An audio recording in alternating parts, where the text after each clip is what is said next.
Uma imagem que está temporalizada, uma palavra que foi temporalizada, ela já impõe o tempo de relação, né? No livro ela está estática, mas na verdade você define quanto tempo, quantas vezes, né? Tem uma relação totalmente diferente de contato, né, com aquela palavra. Eu acho que também é muito mais fácil se apropriar de alguma coisa que você lê num certo ambiente mais individual, né? Você e o livro, né? Assim, é uma coisa. Quando você já está num ambiente mais público, né? E quando a sua relação com as palavras vai se dar já num ambiente que é mais visual do que, enfim, verbal mesmo, eu acho que essa situação do livro, que é sempre maravilhosa, que é de uma intimidade com aquilo que você está lendo, né? É um meio quente, na verdade, muito mais quente, eu acho. E por isso é muito difícil, eu acho, o trabalho com a videoinstalação, porque é muito fácil cair em situações um pouco onde essa intensidade vai assim deslindar para alguma coisa piegas e assim é difícil, eu acho que manter uma sobriedade e ao mesmo tempo uma intensidade.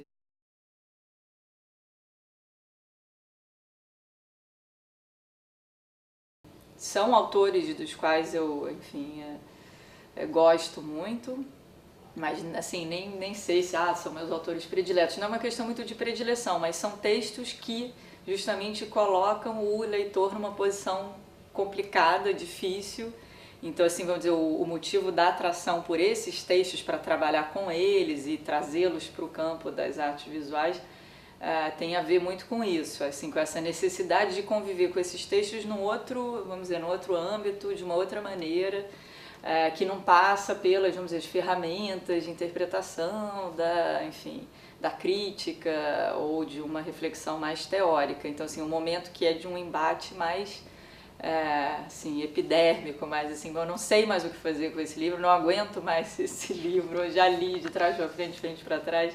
Foi o caso um pouco da Alejandra Pizarnik, foi um livro que eu li, assim, de tanto ler, assim, livros que criam quase que uma prática estranha de leitura também, e eu não conseguia parar de ler, e aí resolvi pensar sobre isso, né? O que existe aqui, né? Que tipo de procedimento, o que tem nesse livro, que tipo de escrita ela cria aí, que, vamos dizer, de uma certa maneira, é uma armadilha para o leitor.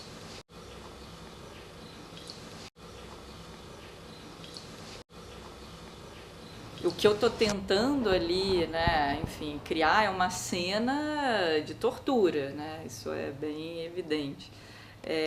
Então, assim, ao mesmo tempo tem uma ironia meio perversa, porque, bom, enfim, o peixe tá ali se debatendo e, assim, né, é impossível cercar aquele corpo, né, alguma coisa que tá sempre escapando e que tá agonizando, né? Eu acho que tem a ver um pouco com tanto a experiência de leitura daqueles poemas, né, um pouco, vamos dizer, o leitor no livro, o leitor naquele livro seria também, de uma certa maneira, ali, tá ao mesmo tempo, né, o tempo inteiro sendo envolvido e amarrado e aprisionado pela leitura e ao mesmo tempo nessa aflição de sair daquilo, né, de sair daquele estado. Então não tem nem tanto a ver, vamos dizer assim, com o que os poemas expressam, porque os poemas são bastante sádicos, eu acho, assim, eles são muito eles falam de coisas terríveis, mas com uma placidez e com um controle assim meio sórdido.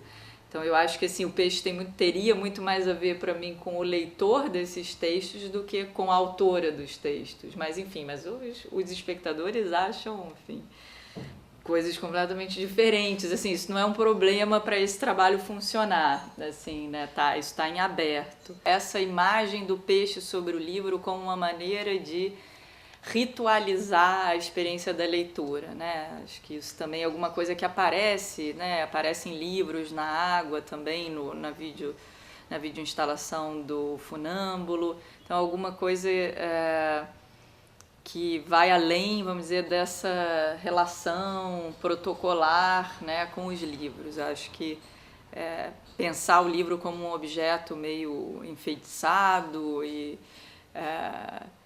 no limiar entre, né, um objeto conceitual e um objeto material. Também um pouco ligada a uma certa história de uma leitura, né, de uma poesia que se coloca num lugar meio anacrônico, meio antigo, embora, enfim, não seja uma poesia antiga. Então, assim, um pouco falando desse lugar estranho, um pouco atemporal, dessa escrita também. Um pouco como lançar o peixe, né, num livro, tirar ele d'água e lançar num livro e ver aquele corpo se debatendo. Eu acho que tem um pouco a ver com pensar que tipo de reação, né, assim, na própria leitura vai acontecer quando você joga um poema num outro meio onde ele deixa de ser simplesmente uma palavra impressa, né? Então, assim, me interessa a materialidade, a concretude, mas não no sentido concreto dos concretistas. E eu estou interessada em como é que eu me relaciono com essas palavras, assim, quero, sim, o que é uma palavra, de que maneira cada um se relaciona. Tem outros trabalhos que vão tocar nisso mais diretamente. Mas, assim, a palavra é um peso, é alguma coisa que esmaga, que preenche, que quebra, eu acho que isso não é uma metáfora, isso tem a ver com realmente como a gente lida, né? A linguagem é alguma coisa que se interpõe entre a gente e as pessoas, ou é uma água, né? Assim, que coloca todo mundo mais ou menos numa mesma, né, sopa, assim. E eu acho que existem, né? Existem situações, existem palavras que são mais pesadas. Tem pessoas que se relacionam com as palavras de uma maneira totalmente, vamos dizer, leve e leviana, assim, né? Como se aquilo não tivesse nenhuma realidade. Então, assim, eu estou interessada na realidade da linguagem, tanto no que diz respeito ao sentido, mas também à materialidade. Eu acho que a gente tende a minimizar a importância, assim, importância não no sentido de sacralização, de mistificação, é importante, porque a poesia, não é nada disso. Nesse sentido, eu acho que qualquer palavra pode ser crucial, não precisa ser uma palavra literária, mas de pensar. Eu gosto de tentar imaginar situações visuais e plásticas onde isso fica escancarado, assim. Então, tem a ver com isso. O da Vênus titubeante tinha um pouco a ver com... Foi uma filmagem que eu fiz mais ou menos por acaso, assim, eu ia filmar uma outra coisa e aí descobri no meio das filmagens aquela imagem que lembrava muito a posição da Vênus e era no Mediterrâneo, então resolvi um pouco jogar com isso.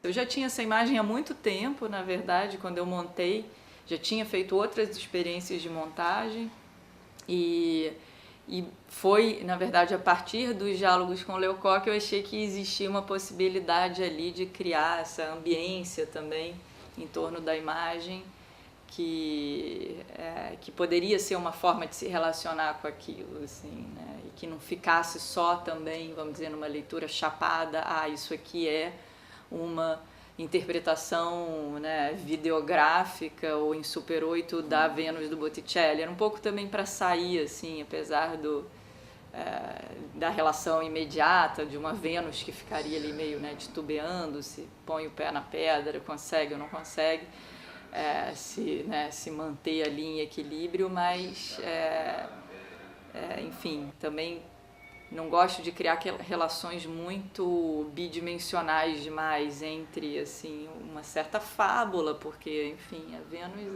não deixa de ser também uma espécie de fabulação gigantesca, né, que todo mundo já passou de alguma maneira por aí.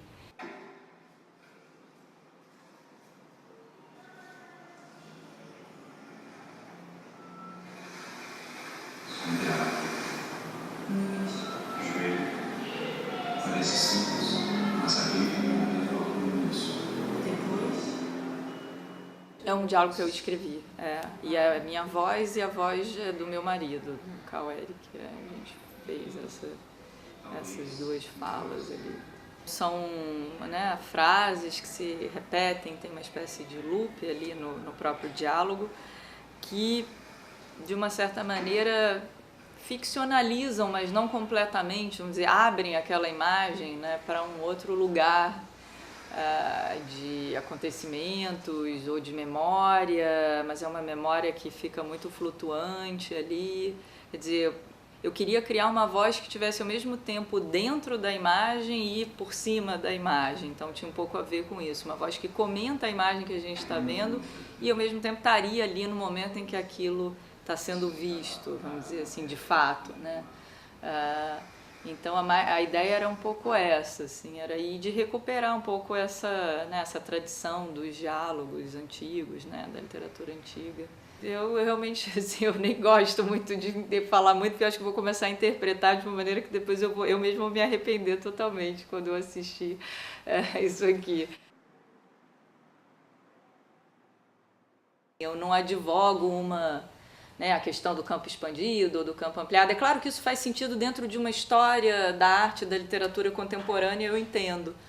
Eu acho que não é tanto o campo ampliado que me interessa, mas é a tensão, vamos dizer, entre esses campos, porque é jogar o poema, que é poema mesmo, que não é que ele quer ser outra coisa. Mas acho que a gente se relaciona com aquilo como poesia, eu acho que é só sair de uma ideia mesquinha do que é poesia. Então eu não tenho nenhum problema e eu sou absolutamente... tento ser fiel a um certo prazer e um interesse que eu tenho como leitora e espectadora de filme, livro. Assim, para mim é uma questão mais de como eu consigo trabalhar aquilo que eu não consigo trabalhar, vamos dizer, no ensaio. Quando eu começo a querer colocar perguntas para essas experiências, eu só consigo fazer essas perguntas se eu jogo um campo assim em cima do outro ou contra o outro. Eu considero que são questões diferentes, são modos diferentes de proceder, mas me interessa muito pensar o que essas linguagens, como elas se relacionam, como elas trocam, como elas se afastam, se aproximam, se atravessam. Então não sei, eu acho que não é nem a diluição total das linguagens, mas é pensar como é que elas se... porque também não é só um diálogo, mas é como é que elas reagem, vamos dizer, como elementos químicos reagem uns em contato com os outros. Acho que isso assim me interessa mais do que pensar. Eu acho que o campo ampliado resolve muito rápido a questão. E eu acho que assim é uma questão, ela é mais difícil de ser trabalhada, de ser falada. Eu acho que tem essa divisão das linguagens artísticas, eu acho que ela não é totalmente desinteressante. O que é desinteressante são abordagens que tendem, vamos dizer, a sacralizar uma certa identidade para cada uma delas, assim, né? Legal a faire un petit film au lieu de ça.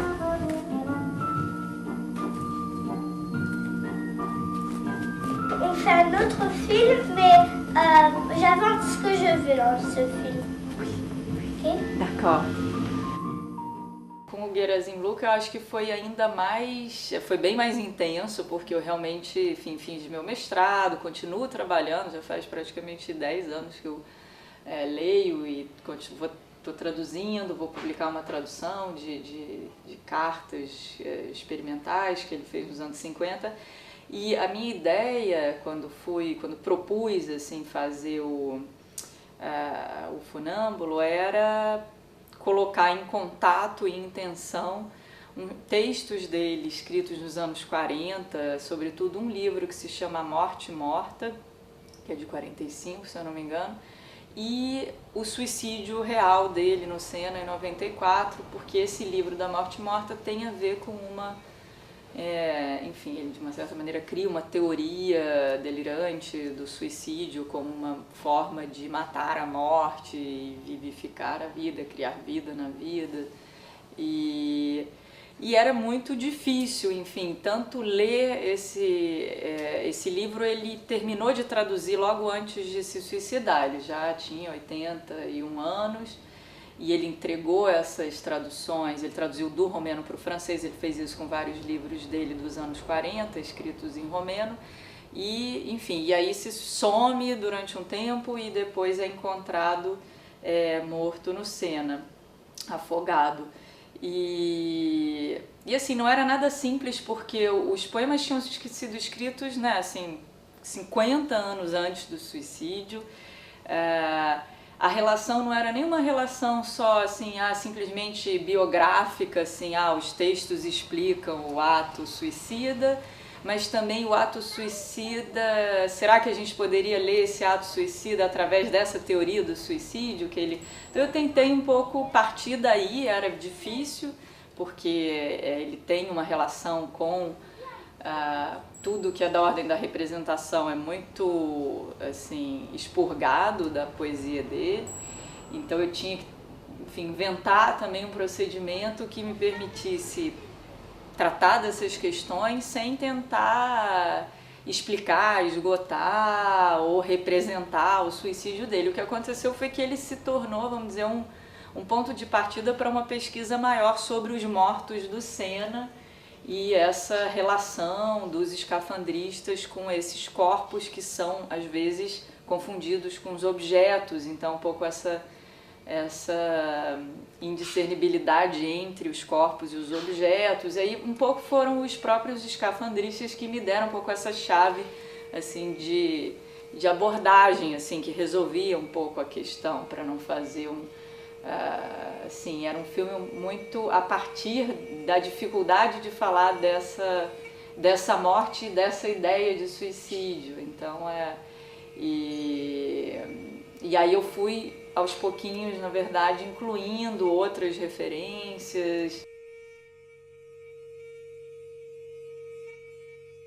Tinha a questão do Rio Sena, enfim, de todo um retorno das coisas que ficam invisíveis e apodrecendo, vamos dizer, dessa vida subaquática e trágica que convive com uma superfície turística da cidade, dos batomuxes, das vedetes que passam.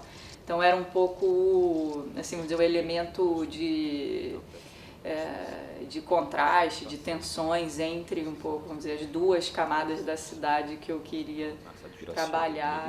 De mon désespoir de ma saturation.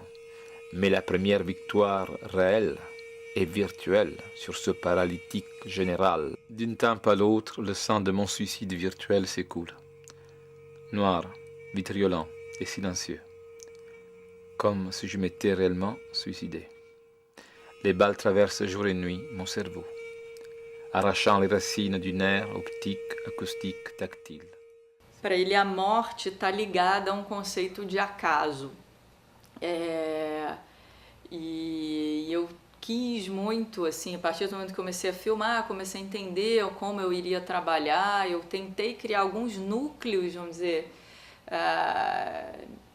proto-narrativos, né, ou de situações, mas eu não queria criar uma leitura assim, condicionada vamos dizer, por uma sucessão narrativa, e eu realmente achava que as imagens se comunicavam de várias formas, que eu não controlava isso, que o que eu controlei, o que foi totalmente desejado e buscado, era criar assim, imagens que tivessem ao mesmo tempo relação entre elas, mas autonomia também. Quer dizer, então são meio núcleos que se relacionam e que, vamos dizer assim, se atravessam.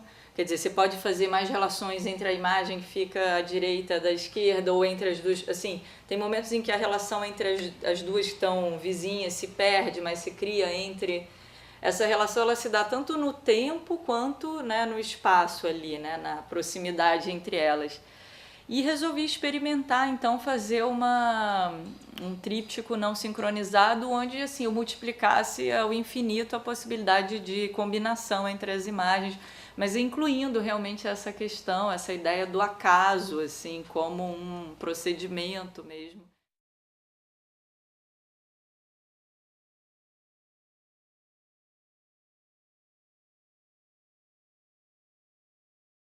Tem um dado muito real de que são escritores suicidas, mas que também pensam o suicídio através da linguagem. E aí a coisa se coloca de uma maneira bem difícil, porque É muito pobre a leitura biografista, uma leitura assim, muito condicionada a ler o texto a partir do suicídio real, simplesmente. Então a minha ideia era tentar assim, propor para mim mesma um outro espaço de cruzamento, né? Então assim, certamente, assim, acho que no caso desses, né, que todo suicida escreve coisas que realmente são desafiadoras ou, vamos dizer, pensa através do que escreve o desejo suicida, né, o impulso suicida. Nesses 3 casos isso acontece, né, assim, sobretudo no final dos Diários do Pavese, nem tanto no livro dos Diálogos com Leucó, mas enfim, né, a questão da morte aparece em vários textos dele. Mas no caso eu acho ainda mais evidente na Pizarnik e no Gerazim Luca, porque ela cria uma linguagem que é uma espécie de suicídio da própria, vamos dizer, uma linguagem que tende a suicidar a própria linguagem poética dela, porque ela vai esgotando um certo jogo de permuta, de inversões, é um vocabulário super reduzido.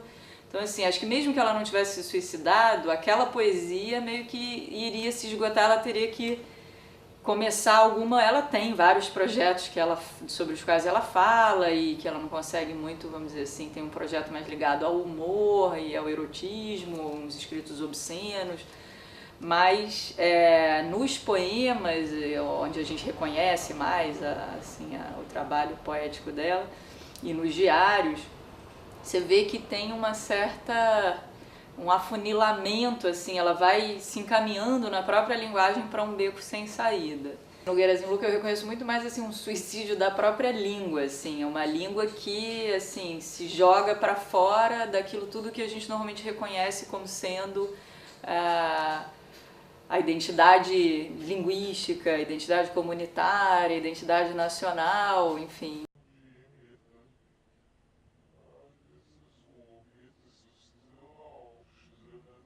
Eu não tenho ateliê, já tentei ter ateliê em outros momentos, mas nunca funcionou bem para mim. Então eu trabalho, na verdade, em casa, onde dá, enfim, tem uma mesa grande, uma mapoteca, onde eu guardo, em geral, meus desenhos. E eu realmente gosto de poder trabalhar assim a qualquer momento, eu não tenho nenhuma sistemática de trabalho. E nunca consegui me adaptar a isso. Como eu trabalho muito em função de projetos, assim, nesse momento, por exemplo, eu estou muito mais fazendo leituras, mas os projetos em geral de vídeo instalação, aí são projetos e que vão ocupando, vamos dizer, né, um espaço tanto físico quanto acabo indo para outros lugares para fazer, e as coisas acontecem também muito, enfim, no meu computador, nos livros que eu estou lendo. Assim, os meus ateliês são os meus livros, na verdade, que eu vou fazendo muitas anotações dentro dos próprios livros. Então, assim, eu desenvolvi uma capacidade de trabalhar em qualquer situação, enfim, se tiver que trabalhar sentada na rua, no meio do trânsito, eu consigo me concentrar para fazer qualquer coisa. Basta eu estar interessada no que eu estou fazendo. Então, foi uma escolha também de não ter que ficar saindo tanto para trabalhar. Então, incorporar isso dentro de uma outra rotina mais caótica.